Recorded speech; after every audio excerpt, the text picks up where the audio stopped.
थंडीच्या दिवसांमध्ये रोज नाश्त्याला नवनवीन काय बनवायचं आणि तेही हेल्दी असलं पाहिजे असं जर तुम्हाला वाटत असेल ना, तर हा नाश्ता एकदा नक्की ट्राय करा.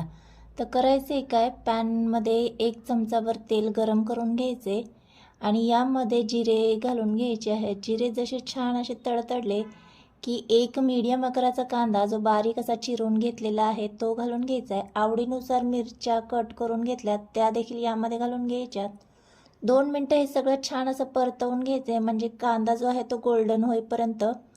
जसं कांदा गोल्डन झाला की यामध्ये काही मसाले म्हणजे चवीनुसार मीठ, हळद आणि तिखट आवडीनुसार घालून घ्यायचे. छान मसाले तेलामध्ये परतवून झाले की यामध्ये 1 वाटीभर इतकं बेसन पीठ घालून घ्यायचे आणि मीडियम गॅसवर हे बेसन पीठ आपल्याला खमंग होईपर्यंत भाजून घ्यायचे. इथे मी तेलामध्ये भाजले, तुपामध्ये भाजलं तरी आणखीनच बेस्ट आहे.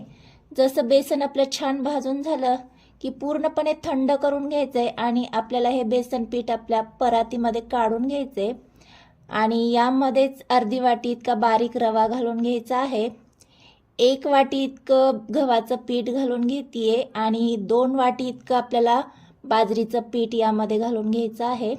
बाजरीने जो आहे ना, तो आपला नाश्ता एकदम छान हेल्दी असा होणार आहे आणि थंडीच्या दिवसामध्ये बाजरी खाल्लं तर आणखीनच बेस्ट आहे. त्यामुळे 2 वाटी इतकं मी बाजरीचं पीठ घालून घेतले. सगळी पिठं छान चाळून झाली की यामध्ये आपल्याला चवीनुसार मीठ घालून घ्यायचे. अर्धा चमचा गरम मसाला यामध्ये मी ॲड करून घेतला आहे आणि तूप घालून घेतलेला आहे. याने आपला नाश्ता छान खमंग होणार आहे, त्यामुळे तूप घालून घेतले. नसेल घालायचं तर स्किप केलं तरी काही हरकत नाही आहे. छान तूप आपल्या पिठांना एकदम असं मस्त चोळून घ्यायचं आहे आणि जसं गरज लागेल ना तसं थोडं थोडं पाणी घालून आपण याचं कणिक मळून घ्यायचं आहे. तर ज्या पद्धतीने भाकरीचं पीठ असतं ना, अगदी त्याच पद्धतीने इथे मी मळून घेतले. 5-10 मिनटं रेस्ट करून घ्यायचे आणि नंतर याचे आपल्याला छोटे छोटे असे बॉल्स करून घ्यायचे आहेत. म्हणजे जेवढा तुम्हाला नाश्ता करायचा आहे ना तेवढ्या आकाराचे इथे बॉल्स करून घ्यायचेत आणि हे बॉल्स आपल्याला पीठ न लावता असेच लाटून घ्यायचेत.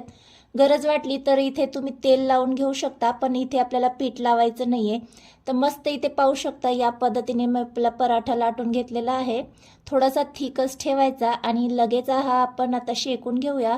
तर पॅनला थोडंसं तेल किंवा तूप लावून घ्यायचं आहे. दोन्ही साईडने तेल किंवा तूप आपल्याला लावून घ्यायचं आहे आणि मीडियम गॅसवर आलटून पलटून छान खमंग होईपर्यंत हा नाश्ता आपल्याला परतवून घ्यायचा आहे. तर इथे पाहू शकता मस्त असा बाजरीचा आपला पराठा इथे तयार झालेला आहे. आवडत असेल तर गरम असतानाच यावर थोडंसं तूप लावून घ्यायचं आहे, म्हणजे तो आणखीनच टेस्टी होतो. गरमागरम हा पराठा तुम्ही तुमच्या आवडत्या कोणत्याही चटणीसोबत सर्व करू शकता. अगदी भन्नाट आणि टेस्टी असा हा